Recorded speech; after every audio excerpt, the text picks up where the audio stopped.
Calon presiden dan calon wakil presiden yang akan berpartisipasi dalam kontestasi Pilpres 2024 tidak boleh memiliki rekam jejak berkhianat kepada negara atau tindakan separatis. Syarat itu tercantum dalam pasal 169 huruf D Undang-Undang Nomor 7 Tahun 2017 tentang Pemilihan Umum. Berbunyi tidak pernah mengkhianati negara serta tidak pernah melakukan tindak pidana korupsi dan tindak pidana berat lainnya. Yang dimaksud dengan perbuatan mengkhianati negara adalah tak terlibat aksi separatis, tidak berupaya melakukan gerakan yang inkonstitusional, tidak melakukan kekerasan untuk mengubah dasar negara, serta tidak pernah melanggar Undang-Undang Dasar 1945.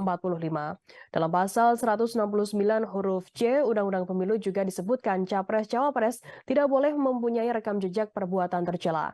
Sementara yang dimaksud dengan tidak pernah melakukan perbuatan tercela adalah tidak pernah melakukan perbuatan yang bertentangan dengan norma agama, norma susila, dan norma adat. Misalnya seperti mabuk, pecandu narkotika, dan juga berzina.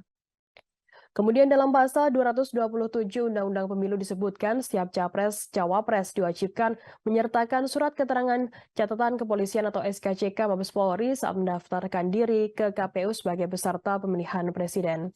Sementara itu, Koordinator Divisi Sosialisasi dan Partisipasi Masyarakat KPU RI, Agus Melas mengatakan akan ada revisi peraturan terkait kampanye menjelang pemilu 2024.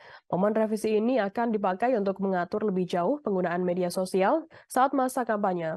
Namun Melas belum secara rinci menyebutkan rencana pendefinisian lebih lanjut soal iklan kampanye di media sosial. Ia hanya menegaskan bahwa belanja iklan pada masa kampanye selalu dibiayai oleh peserta pemilu.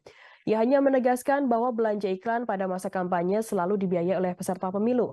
Menurutnya ada perkembangan baru yang dianggap perlu diatur mekanismenya. Sebab hal tersebut berbeda dengan belanja iklan di media lain seperti elektronik dan juga cetak. Media sosial satu platform yang bisa memunculkan interaksi dua arah mulai dari partisipasi hingga memunculkan konten-konten baru. Hal ini yang nantinya akan dibahas oleh pihak KPU terkait kampanye.